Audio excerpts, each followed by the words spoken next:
Hello students, welcome to Statisticspedia. So let's understand the chapter of measure of central tendency in a very interesting manner.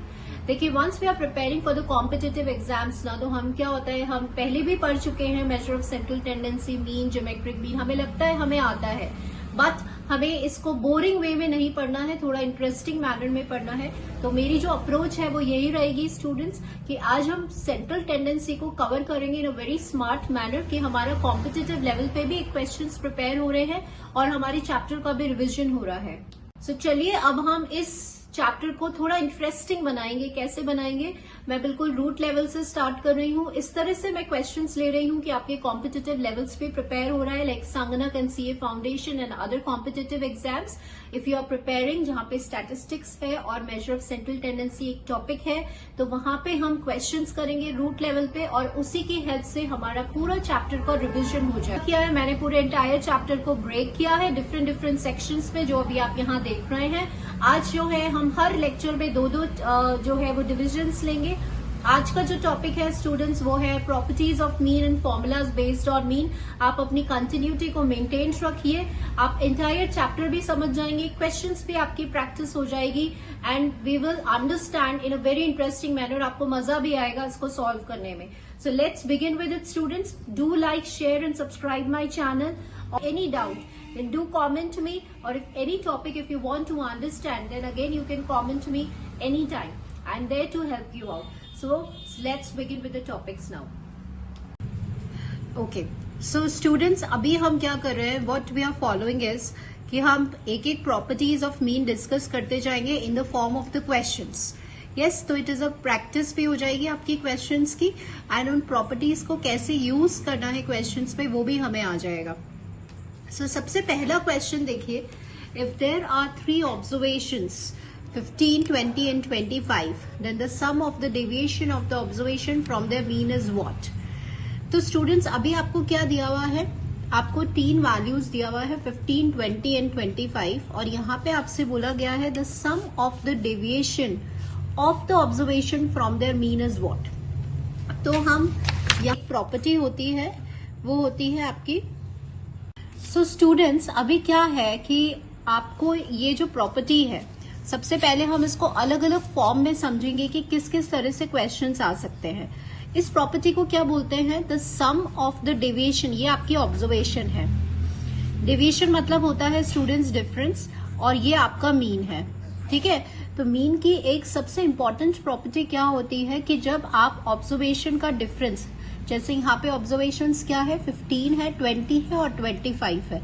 In observations का difference आप जब इसके mean से लेंगे, suppose अगर हमें इसका मीन निकालना है तो इसका मीन कितना हो जाएगा, 60 हो जाएगा, है ना. सबसे पहले आप सम करेंगे, डिवाइड बाय 3, तो इसका मीन हो गया आपका 20 हो गया. ठीक है, अब ये प्रॉपर्टी क्या कहती है कि जब आप 15 माइनस 20 करेंगे तो क्या आपके पास आएगा -5. फिर 20 माइनस 20 करोगे तो 0 आएगा, एंड 25 माइनस 20 करेंगे आप तो 5 आएगा.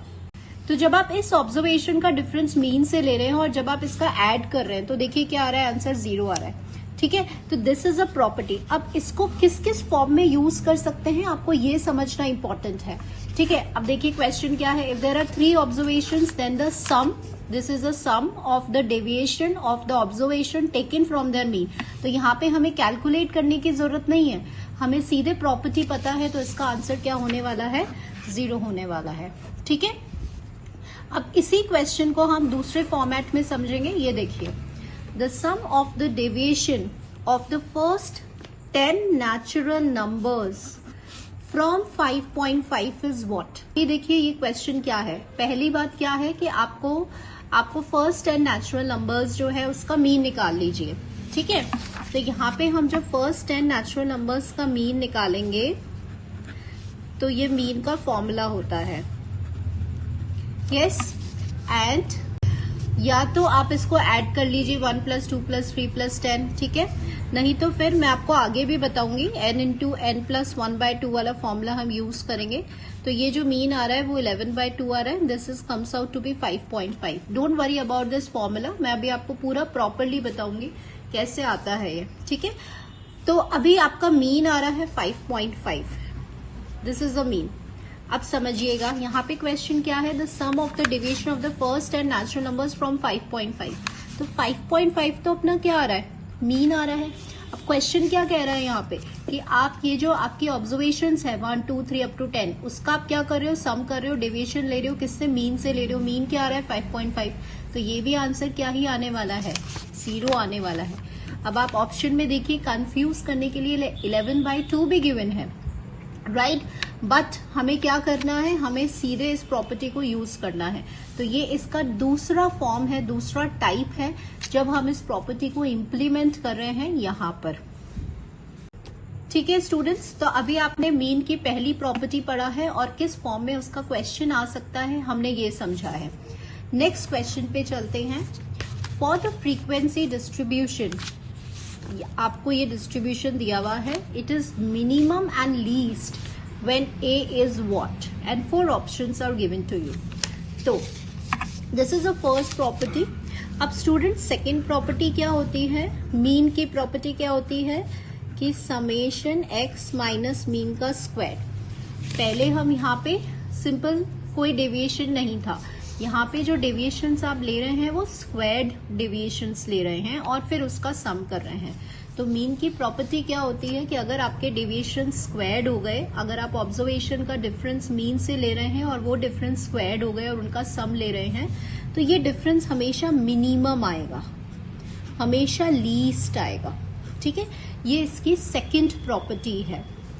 तो अब क्वेश्चन में आपको ऐसे पूछ लिया जाता है, ये ऐसे पूछ लिया सपोज क्वेश्चन में कि ये जो सम है और ये जो स्क्वायर डेविएशंस हैं वो किसी ए से लिए जा रहे हैं और ये डेविएशंस कैसे आ रहे हैं, ए, तो बताओ ये ए क्या होगा, and options are being given to you.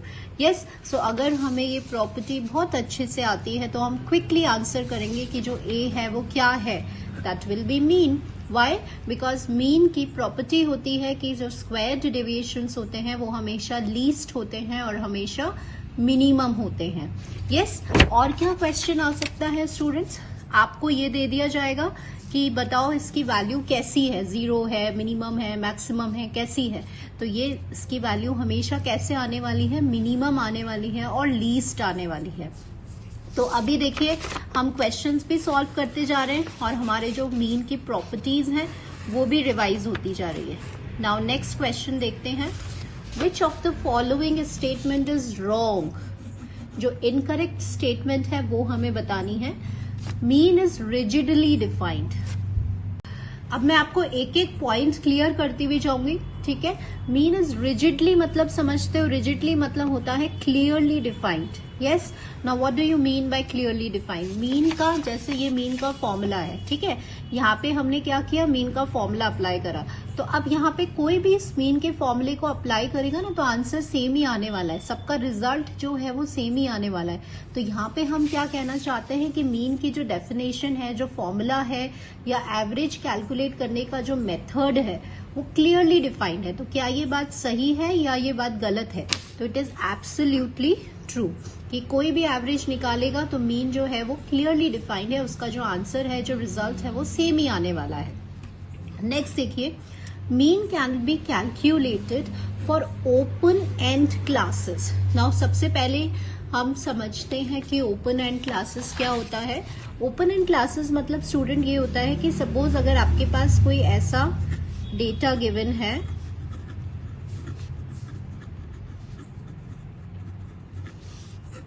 और यहाँ कुछ फ्रीक्वेंसीज है, तो ये जो है ना ये ओपन एंड है, मतलब कि हमें यहाँ पर नहीं पता कि less than 10 and more than 30। जैसे यहाँ पे आपको पता है कि 10-10 का डिफरेंस है, जो क्लास इंटरवल है वो 10 है, यहाँ हमें नहीं पता कि 30 के बाद कितने पर जाएगा वो, ठीक है। तो these are open end classes. तो अभी हमसे ये पूछा जा रहा है कि क्या आप मीन को कैलकुलेट कर सकते हैं ओपन एंड क्लासेस में? तो नहीं कर सकते। Mean can not be calculated for open end classes, तो ये एक गलत स्टेटमेंट है, ठीक है। नेक्स्ट पर आइए। Mean possesses mathematical processing. Processing मतलब क्या होता है कि क्या जो मीन है वो आपके फर्दर काम आ सकता है क्या? तो बिल्कुल आ सकता है। मीन एक ऐसा मेजर है। अच्छा हाँ स्टूडेंट्स, समटाइम्स ये भी होता है कि मीन किसका मेजर है? तो किसका मेजर है मीन? सेंट्रल टेंडेंसी का मेजर है। किसका मेजर है? मेजर ऑफ लोकेशन है। तो ये भी हमें पता होना चाहिए। अब आप देख, अगर आपने कोरिलेशन वाला वीडियो मेरा देखा है और कोरिलेशन आपने कैलकुलेट किया है, रिग्रेशन आपने अगर कैलकुलेट किया है, सैम्पलिंग टेक्निक्स अगर आपको पता है, आपको अनोवा अगर पता है, हर जगह वेरिएंस में, कैलकुलेशन में, एवरीवेयर हम यहाँ पे मीन को यूज करते हैं। कंबाइंड मीन हम निकालते हैं, करेक्टेड मीन हम निकालते हैं। तो मीन जो है उसकी स्टैटिस्टिकल प्रोसेसिंग होती है। फर्दर बहुत सारे कैलकुलेशंस में इसको यूज किया जाता है। तो क्या ये बात बिल्कुल सही है? तो yes, this is absolutely true statement. Mean it is least affected by sampling fluctuation, सबसे इंपॉर्टेंट प्रॉपर्टी है। और इसका मतलब क्या होता है ये समझिए आप, क्योंकि यहां से क्वेश्चन कैसे निकलता है ये भी मैं आपको बताऊंगी। देखिए क्या होता है कि पॉपुलेशन है, ठीक है, या एक क्लास की बात कर लेते हैं। उस क्लास में से हमने कोई दो बैचेस बनाए, 2 क्लासेस बनाई या 2 सैंपल्स लिए, ठीक है, इनका हमने मीन निकाला। तो क्योंकि अब ये सेम पॉपुलेशन से आए हैं तो इनके जो मीन का डिफरेंस होगा ना, वो डिफरेंस स्लाइट डिफरेंस होगा, माइनर डिफरेंस होगा, बहुत कम डिफरेंस होगा इनके मीन के बीच में, ठीक है। तो जो फ्लक्चुएशन है, जो डिफरेंस है, जो वेरिएशन है, वो लीस्ट होगा, वो कम होगा, ठीक है। ये एवरेज की प्रॉपर्टी होती है, राइट, अगर ये सेम पॉपुलेशन से आए हैं तो क्या ये बात सही है कि मीन जो है वो लीस्ट अफेक्टेड होता है सैम्पलिंग फ्लक्चुएशन से? तो ये बात बिल्कुल सही है। अभी इसी प्रॉपर्टी को, अभी देखिए ये जो 4 पॉइंट्स आपने पढ़े हैं, इसको मैं कैसे दूसरे फॉर्म में क्वेश्चंस में फ्रेम करती हूँ, ठीक है। नेक्स्ट क्वेश्चन पे आइए। तो आंसर क्या हो गया स्टूडेंट्स इसका? आपको कैसे स्टेटमेंट बतानी थी? Incorrect statement. तो आंसर हो गया आपका ये। तो this is a correct answer कि mean can be calculated for open end. तो ये गलत स्टेटमेंट है, क्योंकि मीन आप कैलकुलेट नहीं कर सकते हैं ओपन एंड क्लासेस के अंदर। नेक्स्ट क्वेश्चन देखिए, which of the following major of central tendency is highly affected by extreme values? तो अभी इसका आंसर क्या है? मीन। मीन एक ऐसा मेजर ऑफ सेंट्रल टेंडेंसी है जो हाईली अफेक्ट होता है, बहुत ज्यादा इसको फर्क पड़ता है एक्सट्रीम वैल्यूज से। तो पहले तो आप एक्सट्रीम वैल्यूज का मतलब समझिए। एक्सट्रीम वैल्यूज मतलब होता है कि जो शुरू की जो स्मॉलेस्ट ऑब्जर्वेशन है और जो लार्जेस्ट ऑब्जर्वेशन है ना, तो आपको जो गिवन डेटा या जो गिवन सीरीज दी जाती है उसमें सबसे छोटी वैल्यू और अगर सबसे बड़ी वैल्यू है तो उससे मीन का जो कैलकुलेशन है वो बहुत बहुत ज्यादा इफेक्टेड होता है। तो ये जो है वो लिमिटेशन है आपके मीन का। Which of the following is the most stable measure of central tendency? Quartiles, median, mean and mode. तो कौन सा ऐसा मेजर ऑफ सेंट्रल टेंडेंसी है जो सबसे ज्यादा स्टेबल मेजर है? तो स्टूडेंट्स अभी देखिए, हमने एक प्रॉपर्टी पढ़ी थी कि मीन जो है वो लीस्ट अफेक्टेड होता है सैम्पलिंग फ्लक्चुएशन से। तो इसको दूसरा फॉर्म में हम क्या बोल सकते हैं कि सबसे ज्यादा स्टेबल होता है, ठीक हो। हमने कैसे फ्रेम कर लिया क्वेश्चन में कि एक ऐसा मेजर ऑफ सेंट्रल टेंडेंसी बताओ जो कैसा है, सबसे ज्यादा stable major of central tendency है, एंड दैट इज मीन। सो अब स्टूडेंट्स हमने अभी प्रॉपर्टीज ऑफ मीन की बात करी, राइट। अब हम फॉर्मूलाज डिस्कस करेंगे। देखिए मीन कैलकुलेट करना सबको आता है, सबको मीन के फॉर्मूलेज पता है। हम स्कूल लेवल से पढ़ते हुए आ रहे हैं कि अज्यूम मीन मेथड लगाओ, शॉर्टकट मेथड लगाओ, मीन कैसे कैलकुलेट करते हैं। बट लेकिन इसको क्वेश्चंस में क्या क्या फॉर्म आ सकता है अभी हम ये देखते हैं। तो देखिए पहला क्वेश्चन इसमें क्या है, in the formula x bar equals to a plus summation F D by. अब ये जो है ना, ये आपका शॉर्टकट मेथड है, ठीक है, for finding the mean of a group data, continuous और डिस्क्रीट। कंटिन्यूअस के अंदर आप इस फॉर्मूले को यूज करते हैं, step deviation method, shortcut method. DIs are the deviations of a from what. अब देखिए क्वेश्चन कैसा है, ये आप तभी आंसर कर पाएंगे जब आप इसको एक एक टर्म से आप इसको फेमिलियर होंगे। So first let me write the formula for mean over here. See students, अभी हम पहले रिवाइज करते हैं, उसके बाद हम फॉर्मूलाज बेस्ड क्वेश्चंस करेंगे। हमने ये दो जो हैं वो मीन के फॉर्मूले स्टडी कर रहे हैं। ये शॉर्टकट मेथड होता है और ये स्टेप डेविएशन मेथड होता है। इन दोनों में क्या डिफरेंस नजर आ रहा है आपको कि यहाँ पे क्लास इंटरवल से मल्टीप्लाई होता है, ठीक है। तो अभी हम यहाँ पे डी की बात करेंगे, that is we will talk about deviation. उससे पहले मैं आपको एक बार टर्म्स याद दिला देती हूँ। ए जो होता है उसका एक नाम होता है और उसको हम बोलते हैं अज्यूम्ड मीन, ठीक है। एफ होता है फ्रीक्वेंसी समेशन ऑफ एफ मतलब एन। और व्हाट इज डी? डी मतलब होता है डेविएशन, है ना। अपने कैलकुलेशन को सिंपल और इजी बनाने के लिए हमें डेविएशन निकालना होता है। तो डेविएशन आप कैसे निकालते हैं? x माइनस ए से।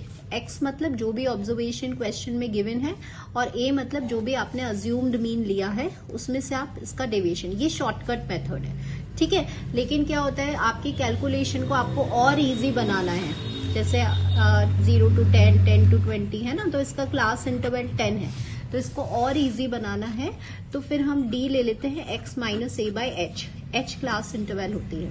तो ये डिफरेंस होता है आपके शॉर्टकट मेथड में और क्वेश्चन ये पूछा गया है, ये आपको शॉर्टकट मेथड का फॉर्मूला दिया गया है और आपसे बोला गया है कि डी क्या होता है, ठीक है। तो डी जो है deviations of A from what, तो यहाँ पे ये x बेसिकली ऑब्जर्वेशंस को रिप्रेजेंट करता है। लेकिन अगर आपको ध्यान है तो ये जो ऑब्जर्वेशंस हैं ये हम कौन सी लेते हैं? मिडिल वैल्यूज लेते हैं, है ना। अगर आप इफ यू रिमेम्बर स्टूडेंट्स, ऐसा जैसे कंटिन्यूअस डेटा दिया है तो फिर आप इसका m, आपकी ऑब्जर्वेशन क्या होती है? 5 होती, 15 हो जाएंगी, 25। तो इसका डेविएशन आप d निकालते हो, फिर x माइनस ए, इनमें से जो भी a होता है, ठीक है। तो यहाँ पे ये जो d है ये x माइनस ए है, तो x यहाँ पे किसको रिप्रेजेंट कर रहा है? मिड वैल्यूज को, है ना। तो यहाँ पे जो क्वेश्चन पूछा गया है तो इसमें लोअर लिमिट है, अपर लिमिट है, मिड पॉइंट्स ऑफ क्लास है, फ्रीक्वेंसीज ऑफ क्लास है। तो अब आप क्विकली आंसर कर देंगे, that will be the mid points of the class. Next question पे आइए। इन द फॉर्मूला दिस, तो अब इस फॉर्मूले को देखकर आपने रिकॉल कर लिया होगा कि ये स्टेप डेविएशन मेथड है for finding the mean of frequency distribution. What is UI? और आपको ऑप्शंस दिए हुए हैं। तो हमें तो याद है कि यूआई या डीआई जो भी पूछा जाएगा वो क्या होगा? x minus A by H. यहाँ पे x किसको रिप्रेजेंट कर रहा है? मिड वैल्यूज को रिप्रेजेंट कर रहा है, राइट, क्योंकि आपका डेटा ग्रुप्ड है, कंटिन्यूअस फॉर्म में है, दैट्स वाई। तो यहाँ से यूआई किसको रिप्रेजेंट करेगा? xi minus A by H को, ठीक है। तो ये जो फॉर्मूला बेस्ड क्वेश्चंस होते हैं स्टूडेंट्स, तो मैं हमेशा आपको एडवाइस देती हूँ कि आप इसमें इनको मत देखिए ऑप्शंस को, क्योंकि कंफ्यूजन क्रिएट करते हैं। तो आप फॉर्मूले इसको पक्के से याद करिए। एंड अगर in the frequency distribution if D I is the deviation of the variates from the number L. अब यहाँ पे इसमें क्वेश्चन थोड़ा सा देखो मैंने चेंज कर दिया गया है कि अगर मीन का ये वाला फॉर्मूला है और डी आई अगर आपका डेविएशन होता है, किससे डेविएशन होता है? किसी नंबर एल से, तो बताओ उस एल का नाम क्या है, राइट। तो देखिए अगर हमें ये फॉर्मूला याद है तो यहाँ पे ए की जगह क्या आ गया? एल आ गया। तो इस एल का क्या नाम है? अज्यूम्ड मीन है। तो ऑप्शन में देखो कि what is this L? This L is assumed mean, so answer will B this. Next question. आपको ये वीडियो अच्छा लग रहा है, आपको थोड़ा सा भी बेनिफिट हो रहा है स्टूडेंट्स, और मेरी मेथड ऑफ टीचिंग अगर आपको यूजफुल लग रही है तो प्लीज लाइक जरूर करते रहिए। आप लाइक बिल्कुल भी नहीं करते हैं, please do like and share to maximum students. Next देखिए, the arithmetic mean of the numbers be what? Now here comes the formulas question को बोला जाता है एन नेचुरल नंबर्स, ठीक है। ऐसे भी पूछा जा सकता है कि एन नेचुरल नंबर्स का अरिथमेटिक मीन बताओ। तो अभी ये आपका ये वाला जो क्वेश्चन है ना, ये आपका फॉर्मूला क्वेश्चन है स्टूडेंट्स। आप अगर कोई फॉर्मूले की लिस्ट प्रिपेयर करते हैं, अगर आपके जो मेथड ऑफ स्टडी जो है, जो अप्रोच है, अगर आप कोई भी फॉर्मूले की लिस्ट प्रिपेयर करते हैं तो उसमें ये एज अ फॉर्मूला आपको याद होना चाहिए। अभी मैं बताऊंगी क्यों याद होना चाहिए। देखिए पहले तो मैं आपको निकालना बताती हूँ कि फर्स्ट एंड नेचुरल नंबर्स का मीन कैसे निकालते हैं। सिंपल सा फॉर्मूला होता है हमारा ये वाला, यस। टोटल ऑब्जर्वेशंस कितनी है? एन है। सारी ऑब्जर्वेशंस का हमें सम करना है, तो ये सम हो गया, ठीक है। अब यहाँ पे सम ऑफ एन नेचुरल नंबर्स करना है। तो सम ऑफ एन नेचुरल नंबर्स क्या होता है, एन इंटू एन प्लस 1/2, ये हमें याद होना चाहिए। ये सम ऑफ एन नेचुरल नंबर्स है, डिवाइडेड बाय एन। तो एन से एन आपका जो है वो कैंसिल हो गया। तो अब इसको एज अ फॉर्मूला याद होना चाहिए कि मीन का फॉर्मूला क्या होता है, एन प्लस 1/2 होता है। ये किसका फॉर्मूला है, ये एन नेचुरल नंबर्स का फॉर्मूला है। अब आइए यहाँ पर, अब मैं आपको बताऊंगी इसको कैसे इंप्लीमेंट करना है। देखिए ये सेकंड वाला क्वेश्चन था ना, प्रॉपर्टी वाला, यहाँ पे क्या था ना, sum of the division of the first 10 natural numbers. आप एरिथमेटिक मीन बताओ फर्स्ट 10 नेचुरल नंबर्स का, ठीक है। तो हम क्या कॉम्पिटिटिव एग्जाम की तैयारी कर रहे हैं, हमारे पास शॉर्ट ऑफ टाइम होता है, हमें क्विकली सॉल्व करना होता है। तो ये सीधा सीधा ये अगर हमें याद है तो सीधे n की जगह 10 रखोगे और आंसर क्या आ जाएगा, 11/2। अब आपसे कितने भी नेचुरल नंबर्स फर्स्ट नंबर्स का पूछ लें, सपोज आपसे बोलें कि 25 फॉर अरिथमेटिक मीन निकालो फर्स्ट 25 नेचुरल नंबर्स का, तो अगर आपको ये फॉर्मूला याद है तो सीधे आप n की जगह 25 रखोगे और सीधे आप आंसर मार्क करेंगे, ठीक है। तो ऐसे इस क्वेश्चन को यूज किया जाता है। एक फॉर्मूला लिस्ट प्रिपेयर कर लो अगर कॉम्पिटिटिव एग्जाम के लिए तैयारी कर रहे हो। वहां पे क्या लिखेंगे आप, arithmetic mean of the first n natural numbers, तो answer will be n plus 1/2। Yes, लेकिन ऑप्शंस देखिए, क्या ऑप्शंस में वो है, वो आंसर नहीं है, तो answer will be none, right. तो क्योंकि करेक्ट आंसर क्या है स्टूडेंट्स, n प्लस 1/2 है, right. First and even natural numbers, first and even natural numbers का अरिथमेटिक मीन बताना है। अब मैं आपको दो तरह से बताऊंगी, दो मेथड से, लॉजिकली भी समझाऊंगी और हम मैथमेटिकली भी समझाऊंगी मैं इसको, ठीक है। तो अभी आपको इसको याद करने की जरूरत नहीं है एज अ फॉर्मूला, जो मैं फॉर्मूला लिख रही हूँ सिर्फ उसको याद करना है क्योंकि वो काम आएगा।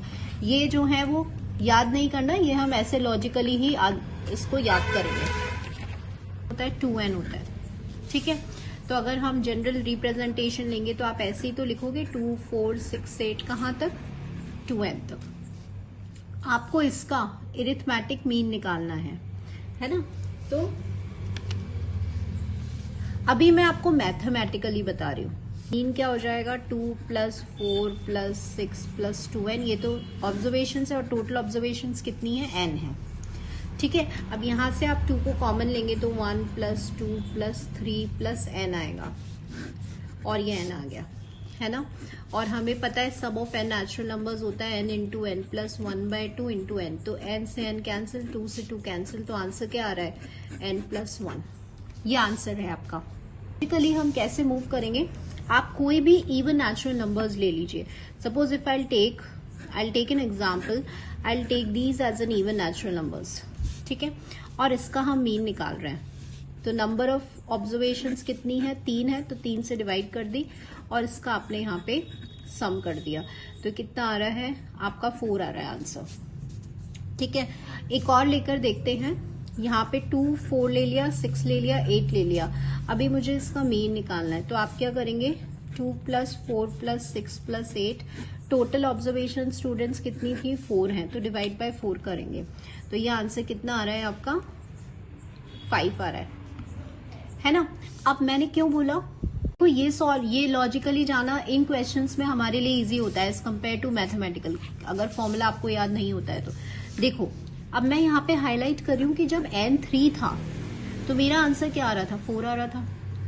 जब नंबर ऑफ ऑब्जर्वेशंस 4 थी तो आपका मीन क्या आ रहा था, 5 आ रहा था। तो क्या समझ में आ रहा है आपको कि बेसिकली आपका जो आंसर चल रहा है वो कैसा चल रहा है, जो भी नंबर ऑफ ऑब्जर्वेशंस है उसमें एक ऐड हो रहा है, ठीक है ना। यहाँ पे देखिए नंबर ऑफ ऑब्जर्वेशंस 3 थी, आंसर क्या आ रहा है, 4 आ रहा है। तो आप ऐसे लॉजिकली भी जा सकते हैं इन टाइप ऑफ क्वेश्चंस में। So answer for this question will be n + 1। Moving on to the next question students, the arithmetic mean of the first and odd numbers, ठीक है। अभी आपके ऊपर है कि आप इसको या तो मैथमेटिकली कैलकुलेट करिए, ऑड नंबर्स पे जा रहे हैं तो आप इसमें मैथमेटिकली आप कैसे कैलकुलेट करेंगे, 1 + 3 + 5। जनरल नोटेशन क्या होता है, 2n - 1 डिवाइडेड बाय n। अगर आपको एपी पता है, एरिथमेटिक प्रोग्रेशन, है ना, वहां पे हम सम याद करते थे ऐसे, 2a plus n minus 1 into D, इसको यूज करना पड़ेगा। तो but I would not suggest you this. हमें ज्यादा फॉर्मुलेज याद नहीं करने, हमें स्मार्टली मूव करना है, ठीक है। तो हम क्या करेंगे, हम लॉजिकली मूव करेंगे। कैसे मूव करेंगे ये मैं आपको बताती हूँ। आप क्या करिए, कोई भी 2 ऑड नंबर्स ले लीजिए, जैसे 1 और 3 लिया, 1 और 3 लिया, n यहाँ पे क्या है 2 है, इसका आपको मीन निकालना है। तो आप ऐसे ही तो निकालोगे, आंसर क्या आ रहा है 2 आ रहा है। सपोज आपने यहाँ पर 1, 3 एंड 5, n कितना है 3 है ना, 3 ऑड नंबर्स लिए, इसका मीन निकालिए। तो जब आप इसका मीन निकालेंगे तो कितना आ रहा है 3 आ रहा है। तो आप यहाँ से क्या ऑब्जर्व कर रहे हैं कि जब n 2 था तो आंसर 2 आ रहा था, जब n 3 था तो आंसर 3 आ रहा है। तो अब हमें क्लियरली बहुत अच्छे से समझ में आ रहा है कि ठीक है, इसका आंसर क्या होने वाला है, n होने वाला है, ठीक है। तो मच बेटर है ये, रादर देन एपी को अप्लाई करें फिर डिफरेंस 2 आ गया, इस डिफरेंस को रखोगे, a मतलब फर्स्ट वैल्यू 1 है, ये रख के सॉल्व करोगे, है ना। सो मच बेटर अप्रोच ये है। नेक्स्ट देखिए, if the mean of the first N natural numbers is equal to this, then what is the value for N. तो अब हमें बहुत अच्छे से याद हो गया, जैसे ये लाइन आई मैंने आपको क्या बोला था, एज अ फॉर्मूला आपको याद रखना है। किसको याद रखना है, इसको याद रखना है। ये क्या है, mean of first N natural numbers है। तो mean of first N natural numbers क्या होता है स्टूडेंट्स, n प्लस 1/2 होता है। और यहाँ पे क्वेश्चन में ये किसके इक्वल दिया हुआ है, n प्लस 1/7, इसका 7/3। यहाँ पे किसका वैल्यू निकालना है, n का निकालना है। तो सिंपल कैलकुलेशन है,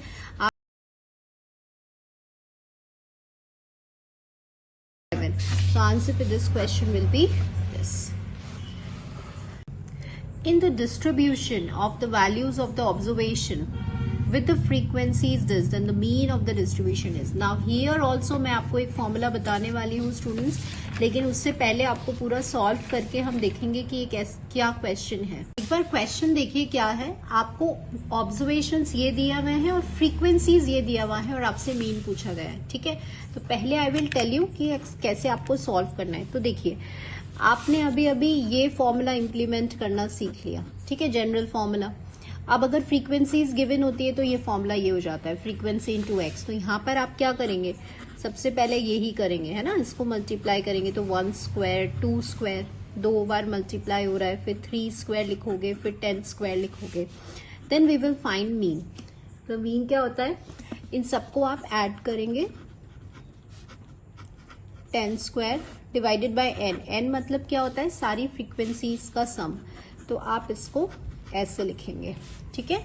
अब आपको स्टूडेंट्स एक फॉर्मूला याद होना चाहिए, वो फॉर्मूला होता है sum of the squares of n natural numbers. वो क्या होता है, n into n plus 1 2n plus 1/6 होता है। जाएगा 10, यहाँ पे 10 प्लस 1 रख रहे हैं, इंटू ये हो गया 21 हो गया,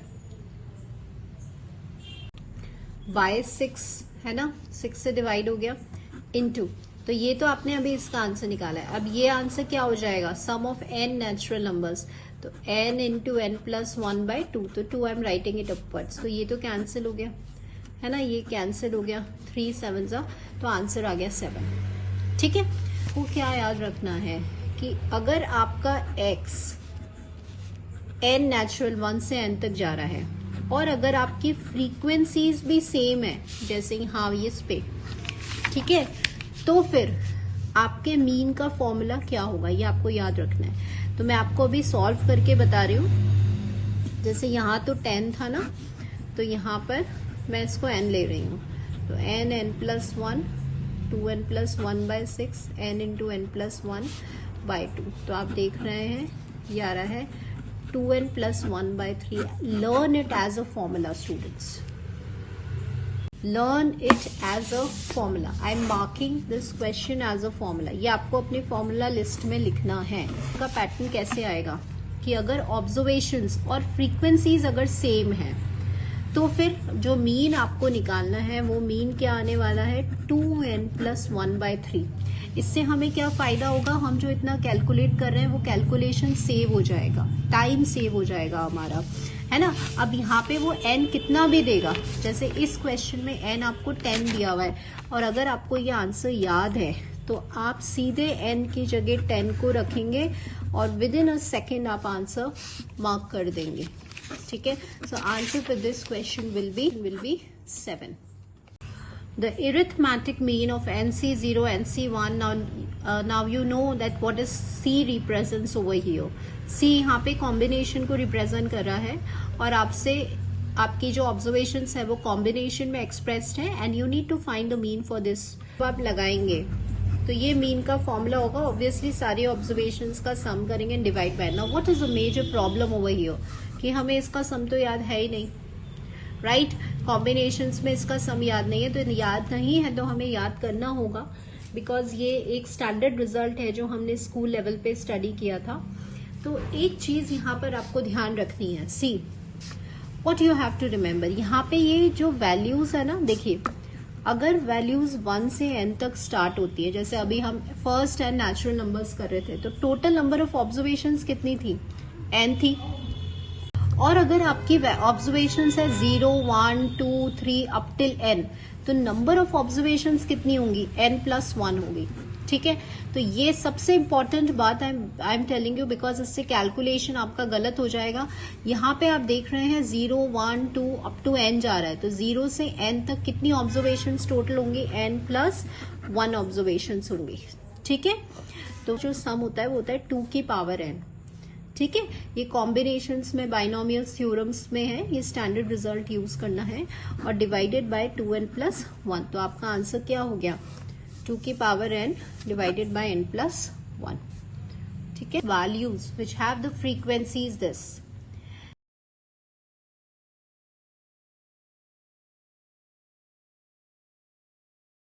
फॉर्मूला लगाएंगे मीन कैलकुलेट करने के लिए. तो जब आप इसको ऐड करेंगे तो आप देख रहे हैं ये कैंसिल हो रहा है ना.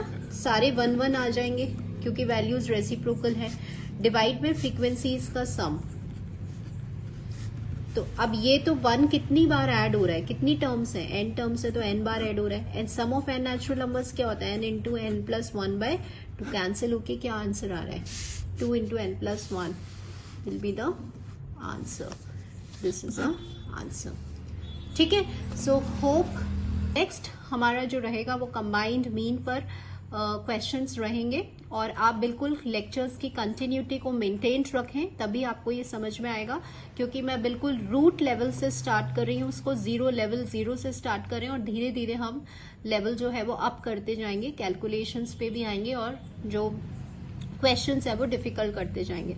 ठीक है. तो पूरा चैप्टर भी समझना है और क्वेश्चंस भी समझना है. सो होप बेनिफिशियल रहा होगा. लाइक जरूर करते रहिए स्टूडेंट्स, शेयर जरूर करते रहिए and thank you for watching this video.